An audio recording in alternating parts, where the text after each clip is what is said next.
Welcome to the Own It Powercast, the place to be when you get serious about making big changes and accelerating growth in your life and in your relationships.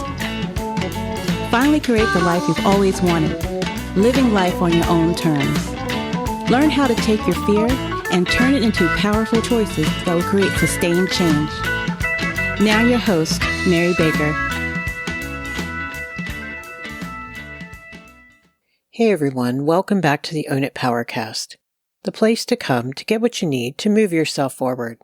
Hey, it's Mary Baker and welcome to episode 256, Boundaries and Balance, your daily checklist for self-care. Well, welcome back as we finish out this month where we've been talking about how we all need each other and how a solid support system is everything when it comes to healing and making changes in our life. Last week, it was all about how to determine healthy versus unhealthy support and why that matters so much. Well, this week, we're going to finish out the month with a focus back on ourselves and how we operate in our relationships. How do we make sure we are taking care of ourselves properly and actually, in the end, being healthier to and for those around us, so everyone benefits. I think it's a lot of boundary work. And if you struggle with those, make sure you check out my free mini course on boundaries. It's an ebook and the link is right in the show notes. It has mini podcasts and worksheets, things to get you started in that realm. And then if you need more, I have a 3-part masterclass that really talks about how you lost your voice and how to get it back. And there's a lot of boundary work to do in that as well. But it's not just about boundaries. We have other things that I think are really important to work on. And that's why I've put all of those things in 12 modules in my Find Your Voice course, which is an online immersive course with group coaching and one-on-one support. All of that information is in the show notes. And if you have any questions, please reach out. All right, so let's get into it. Boundaries and balance. Well, today we're going to talk about practical strategies to help you maintain your sense of self in relationships, especially when you can get lost in the crises that others create. And I want to talk about that for a moment. This is when either you're in a situation where there is an actual crisis, and that's usually acute, not chronic, but also when you're in a situation with someone that you care about or involved with or that you love or you work for or whatever, where it's a little bit of self-created chaos. In other words, they struggle with boundaries, they struggle maybe with being preventative, whatever they're struggling with.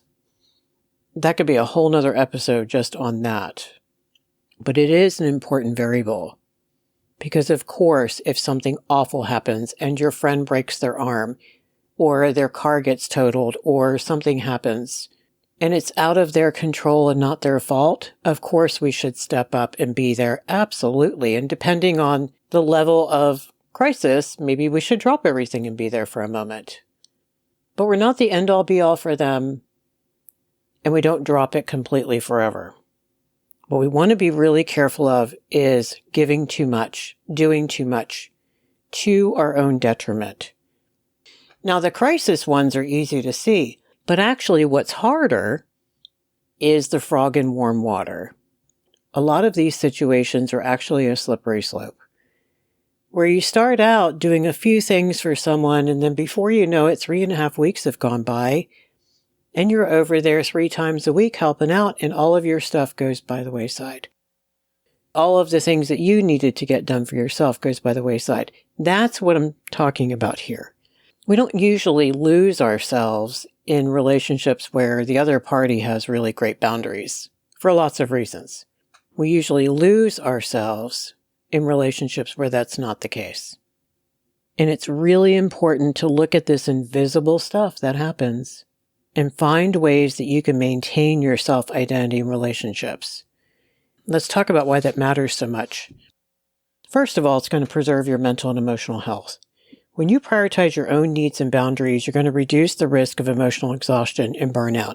I know we all know that intellectually, but we need to remember that it helps you stay mentally and emotionally balanced. And you need that. We all need that. We're recognizing more and more, just even in terms of how our physical health needs that. The other thing we forget is it actually promotes healthy relationships. It doesn't harm healthy relationships. Only unhealthy people have a fit when you want to take care of yourself. Remember that. Because when you maintain your identity and your boundaries, and they do too, that creates mutual respect and understanding. There are agreements, there's trust, there's less anxiety. You both feel valued and heard. Everyone's in a place of choice. And it's so much safer and healthier and happier.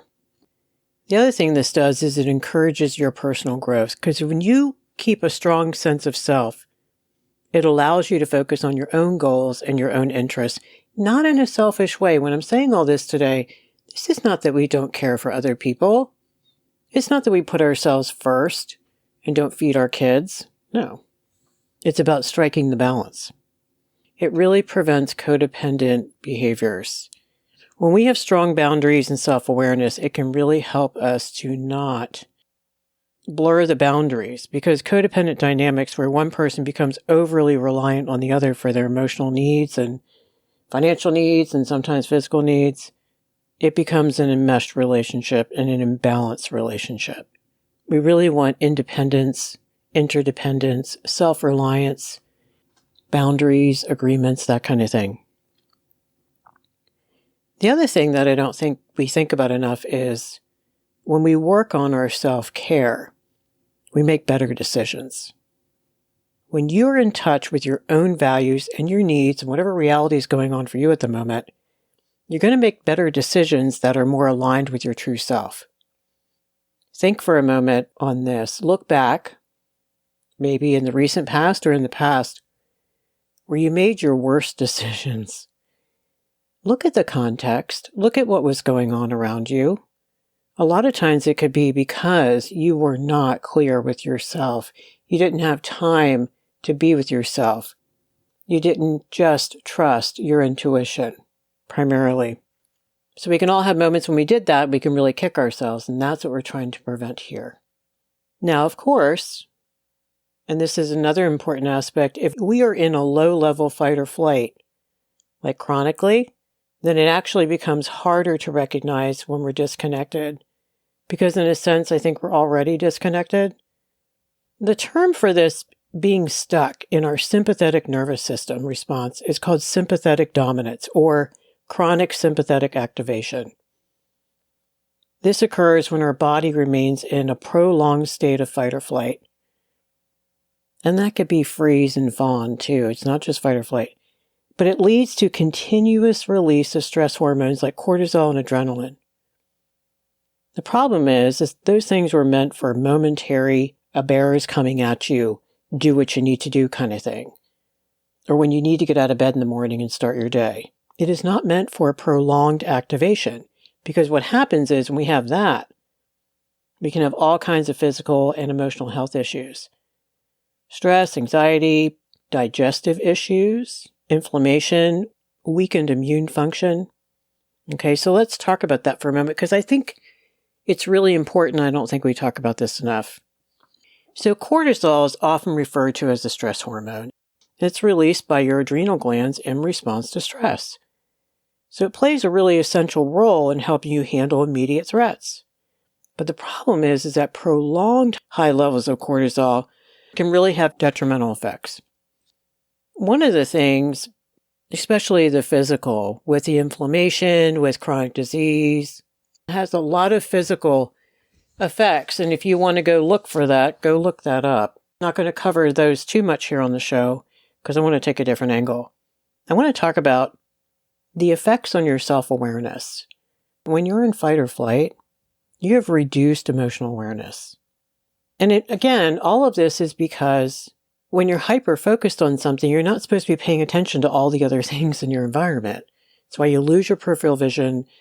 That's why you don't worry about the small things on your to-do list when the house is on fire kind of thing. So it's a good thing in times of crisis. But the problem is that high cortisol levels over time can impair our ability to recognize and process our feelings, because it's not time if there's a crisis to process your emotions. But when you're in a state of chronic stress, your brain prioritizes survival over emotional regulation, which is why you probably aren't so calm and chill and peaceful and regulated when you're under that kind of stress. Makes sense. So it really makes it hard for you to notice and address your feelings. Well, how do you stay connected to yourself and your self-care and make good decisions in the moment for yourself if you're so disconnected from those? And probably also because you're focused outside of yourself on what other people need and don't want and have opinions around and all the things. There's also the physical disconnection.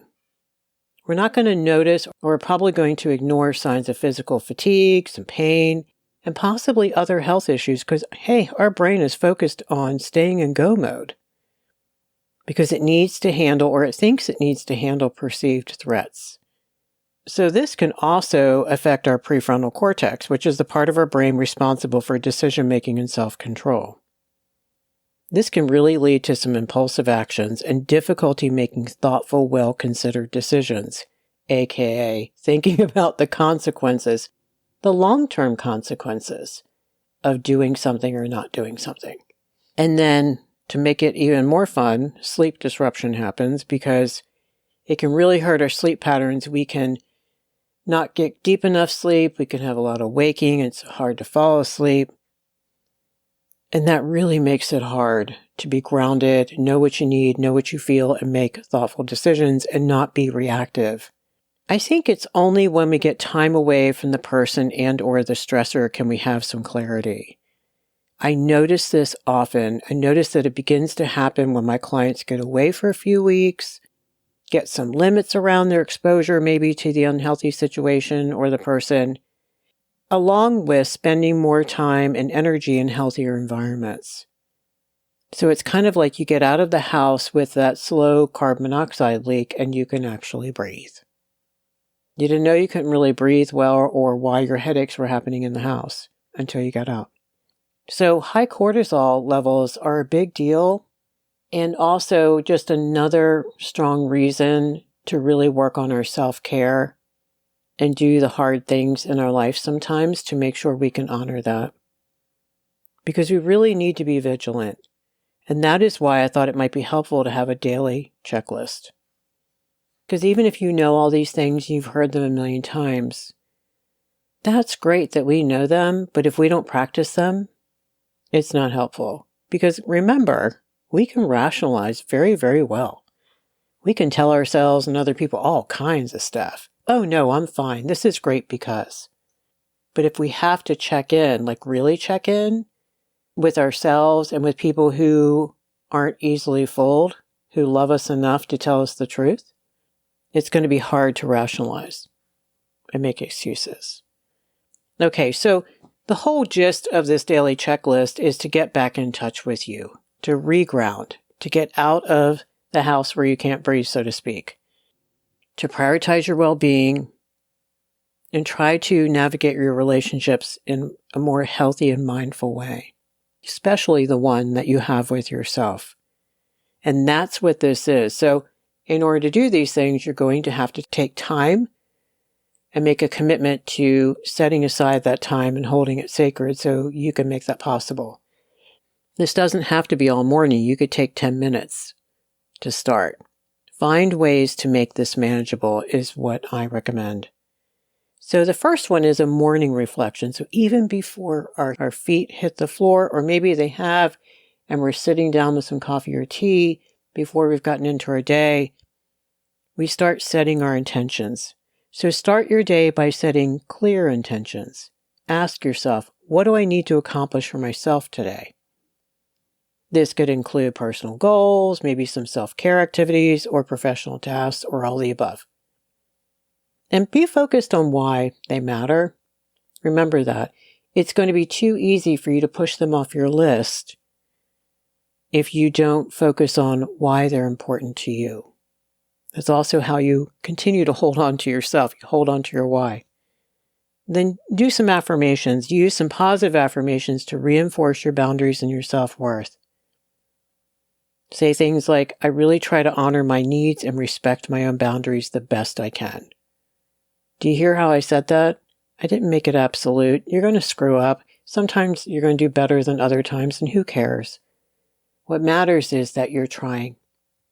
Number 2, you're going to do a boundary check. Review your boundaries. Take a few minutes to reflect on your boundaries. Now, you can do this in the morning and the evening, whenever you think you need to. I have some clients, they need to do it at least 3 times a day because there's stuff going on. Are there areas where you need to reinforce those boundaries? Are there new boundaries you might need to set based on recent experiences, like things happen, people say stuff, they don't do the thing they're supposed to do? And then are they communicated clearly? So the next part, the hard part, is communicating them clearly to those around you. Remember, it's okay to say no. And you're probably also going to need some support and some coaching up front in order to do this. So don't try to do this all by yourself if you don't already have good support, or if you're not already good at boundaries. Some of you may be good at boundaries when you do them. You just have to get back on that horse. 3, you're going to have to prioritize your self-care no matter what that looks like. There's no right or wrong way for self-care. It's whatever you think you need.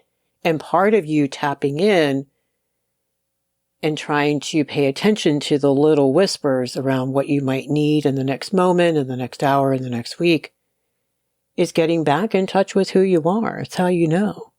And every time you honor that, I've said this here before, every time you honor that, I don't care how small it is, you show yourself that you can trust yourself. You show yourself that you matter and that you're worth that nap or that walk or that break or that cleaning up your closet. So schedule me time. Make sure you have a dedicated time for yourself each day, whether it's for a hobby, exercise, meditation, relaxing, or setting your intentions or goals, or reflecting on your day.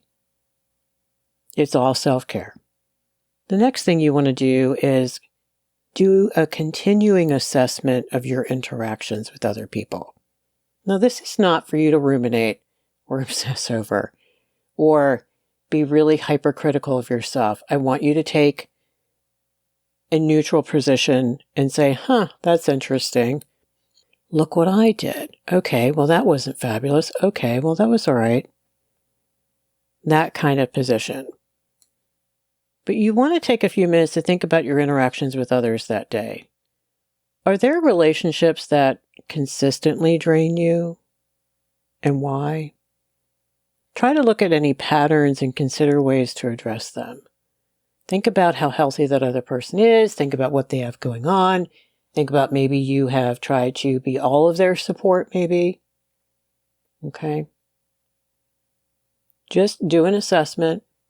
Doesn't mean you're going to act on anything yet. You don't want to do that without checking with people anyway. Number 5, try to manage your stress and avoid crises as best you can. So you have to know what your potential stressors are. Recognize any potential crises or stressors that might arise during the day. Like big stuff is coming up. This is key. Start thinking about how you plan to handle them without compromising your well-being. What are some things that you can do? And this is a process, and it's a revision process, right? Like maybe trying to get the kids out the door in the morning is hell, right? So you start thinking about what are some things that I can do to make the routine easier and better and prevent crises. What are some things we can do the night before? Those dominoes, right? Go back to the preceding dominoes. You might have to go back 4 or 5 of them. This is sometimes not fun to do, but it's really, really helpful. Like for the next morning, maybe you would make sure everything's gathered the night before and the kids have their stuff together and there's not that much to handle in the morning. But you also want to make sure you have a support system, aka accountability people in your life, again, who love you enough to tell you the truth, but also have good enough boundaries to let you figure it out. That way you can go over these things with them. You can say, my mornings have been really stressful lately with the kids and I need to figure out a plan. These are some things I was thinking about doing. And then you can show them how you have a plan that the kids can do some things for themselves. You can do some things to be preventative. The reason why I want you to have someone to check in with around, because you might have the propensity to say, well, I'll just get everything ready the night before. And maybe your kids are old enough where that's probably not appropriate. Like, it's probably better for them to learn how to be responsible and make sure their stuff is together and their backpack is ready and all the things. It's good for them. And while you're being preventative, you got to be careful you're not piling on to your own stuff while trying to be preventative. That's why you need another pair of eyes looking in. You want to really practice detachment all day long, every moment. Do it again, screw it up, do it again. Because a big part of this, again, is boundary work where not all problems are yours to solve. So you have to practice detachment by allowing others to handle their own issues. Learn how to offer support without taking over. That's hard for some of us. And then, this is why I want you to have support people. You have to have evidence for your support system just why the hell you're putting that on your plate, which is probably already full, by the way, if I know you. Like, do you have any business, right? And so that's why it's really important to have someone objective looking in and say, you can do that, but that's really going to burn you out this weekend. Is that what you want to do? At the end of the day, do a recap. Reflect on your day. Take some time. Did you honor your boundaries? Yes or no? It's probably a mixed bag. Maybe in the morning you did, and in the afternoon you didn't, and that's all good. It's a process. I want you to be honest, yet I want you to be compassionate with yourself. And think about what got in the way, like what made that hard. Reflect on, did you take time for yourself? How did that feel? Like what went well and what didn't, and what can be improved? And then I encourage some kind of gratitude practice and self-compassion. End the day with gratitude. Identify 3 things you're grateful for. Try to find some positive things. Really practice that self-compassion. When we practice self-compassion, we actually make better decisions. We're better problem solvers. We're more creative. It also calms down your cortisol brain when you do both gratitude and compassion, because you're telling it it's okay, needs are met, we're good right now. Doesn't mean everything is perfect or everything is fixed or solved, but with these things, we're proud of ourselves, we have compassion for ourselves for the awful week we just had, we're grateful for the good things that also happened within that same week. And the big thing here is consistency. Try to make this some kind of routine for yourself. Start out small. If it seems overwhelming to take time for yourself, take 5 minutes. 5 minutes in the morning, 5 minutes in the evening. Remember, my all or nothing people out there, do that first and you can play with it and expand it later. That's a win-win. Win number 1 is, Mary, I only have 5 minutes. Cool, do that. Win number 2 is, then I realized I could actually take 10. And on certain days I have more time. You can play around with it and you can tweak it. But consistency is key. Don't not do the 5 minutes, because every time you don't do that 5 minutes outside of an absolute emergency, you tell yourself you're not worth it. And you are worth it. And that bar is pretty low. 5 minutes is a low bar. Try to stay flexible. Like, we're not trying to make the self-care rigid. Try to be flexible, but try to be consistent. Try to find ways to grab your 5 minutes. Try to find ways to incorporate it. Duck out, go for a walk, go sit in your car, do whatever you need to do. There are ways to do it. And hopefully create your own checklist. Now, the biggest thing I want you to think about is look for the pinpoints. I call them pinpoints. These are the moments, the ones in the movie that get frozen or shown to us in like slow-mo. But guys, that happens for a reason. They want us to pay attention to what's going on in slow motion. The pinpoints, I think, are those critical moments when the first domino starts to fall and we don't honor ourselves. At first, you're not going to see them because it's all a blur until afterwards when you go over the day or go over the week.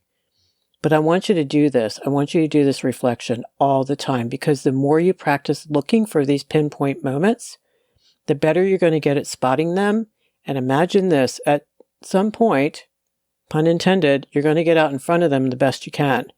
Maybe even prevent the cascading of dominoes Like, you're going to get better at this. You just give yourself time and say, I'm just getting better and better at this as I go. So what are some examples? Here's one: agreeing to extra work despite feeling overwhelmed. So let's say your boss asked you to take on additional work even though you're already swamped. The pinpoint moment is the moment you say yes out of fear of disappointing your boss, despite knowing it's going to lead to burnout. Prevention strategy: here's a risk, here's a boundary, and I understand not everybody can do this, but try to think of, take a deep breath, assess your current workload, and then communicate your limits and say, look, I would love to help with that, but I'm currently at capacity. Can we discuss priorities or extend the deadline? See, now you're sharing the problem with your boss. Another pinpoint moment is when you ignore physical symptoms of stress. So let's say you notice recurring headaches and fatigue, but you push through it because you think you don't have time to rest. The pinpoint moment is that moment when you dismiss your body's signals and you continue working without addressing the underlying stress. It's not the headache, it's the stress. Prevention strategy would be try to stop, acknowledge the symptoms, and take proactive steps. Like, get real. Okay, if my back is screaming, my head hurts, I probably have been sitting in this position way too long, have been doing too much, not drinking enough water, not doing whatever I need to do to take care of myself. Maybe you can take breaks. There's lots of ways to mitigate that. Another one we don't talk about enough is accepting unwanted help or advice and just subverting your reality for a moment. So let's say a friend offers unsolicited advice or help that doesn't align with whatever you have going on, like your needs or your values. The moment you accept their offer to avoid hurting their feelings or whatever your reasons are, is the moment.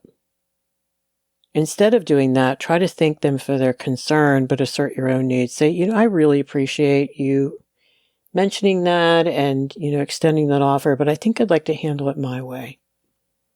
The pinpoint moment is the moment you forego self-care activities because something else becomes more important. And every once in a while there is an emergency, but I want you to really think about that. When someone calls or you decide, well, I can't do that. I can't say no. That'll hurt their feelings. I can't go to the gym. They need a ride to work. So try to schedule self-care things as non-negotiables. And maybe you have some non-negotiables and some negotiables. But try to figure out what your non-negotiables are. Like I tell clients, all right, let's start with 2 days a week. You're going to the gym. People need to get together and take care of themselves. You're going to try to do more days. Maybe other days it might be harder. But you're not going to back down on those 2 days at the gym unless you're sick or you broke your leg or whatever. That way they're committing to that baseline of self-care. Think about more pinpoint moments. I'm sure you have your own. I just gave you a few of these here. Think about the text, the phone call, the request that asks you to divert from your boundaries and or your plan. This is where you want to start paying attention to the moments where you start finding solutions to the suggestions of others, like your money, your time, your energy, or maybe all the above, because people are having a problem. These are other people's problems. And maybe you're jumping in to rescue to prevent bigger catastrophes, but you got to really think about that. Again, go back to the beginning of the show when I said it's one thing when awful things happen to people that are out of their control. Of course, we step up. But then those people are responsible, so then they'll figure it out from there. I'm not talking about that. I'm talking about you trying to clean up other people's messes. What is your agenda? What is your fear? Probably that they're not going to handle it. They're not going to take care of it. And things are going to go south. But you really have to own your agenda, and you have to own that if you rescue them, how does that hurt you financially? If you rescue them, how does that possibly hurt you physically over time, emotionally, psychologically? Identifying and acting on these pinpoint moments can make a real big difference in maintaining your sense of self, I think, and preventing a cascade of negative consequences. Because when you practice mindfulness and self-awareness, not perfectly, but best you can, I think you can better honor your needs and boundaries. So just start with reflection and noticing, not judging yourself, but just start working on those moments and try to find the moments when you drop the ball and don't honor yourself.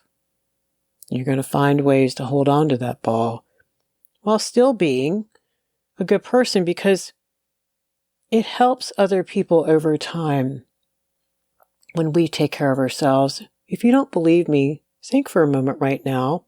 Is there someone in your life not taking care of themselves? Either financially or physically or medically or emotionally? How is that for you? I'm not judging them. I'm just saying, how hard is that for you? How stressful? And then conversely, what relief did you feel when someone you cared about got it together, did the right thing to take care of themselves? Same things apply to you and me and everyone. It's not selfishness, it's self-care. So today we talked about the importance of maintaining your sense of self in relationships, and trying to avoid the pitfalls of getting lost in crises often created by others. We introduced a daily checklist that was designed to help you stay grounded and try to prioritize your well-being. Then we explored high cortisol levels, which result from chronic stress, and how they can actually impair your ability to stay in tune with your emotions. Focusing on the pinpoints or the critical moments when you first fail to honor yourself, you can really get out ahead of it better and better as you go and end up having healthier relationships. So what we talked about today was really about setting and enforcing your personal boundaries. It's about working on overcoming your people-pleasing tendencies and being brave in navigating conflicts without avoidance. We talked about how important it is to have a couple of people at least around you who know you and love you, who also are practicing this stuff, so they can truly support you in healthy ways. They may not always tell you what you want to hear, but they can support you in healthy ways. Thank you so much for hanging out with me today. I hope this was helpful. It may not have been easy to hear, or maybe you're on the other end of the continuum where you feel really good about how you've been practicing this lately. And know that if you did this before and fell off the horse, that is just valuable information for you. And sometimes it just happens. Just get back on the horse. Life is long in that regard. Be nice to yourself. Recommit to yourself every day when you wake up, and you'll start to see the benefits. And if you need extra help, look in the show notes, grab one of the courses, reach out for coaching. The support is here for you. You just have to connect with it. All right, so pay it forward, keep focusing on you, and I'll see you next time. We hope you took away some useful insights and tools you can begin using right away. If you did, please leave a positive review and share on your social media. Because could you imagine if everyone in your life really got it together? Remember, own it now, so you can really own it later.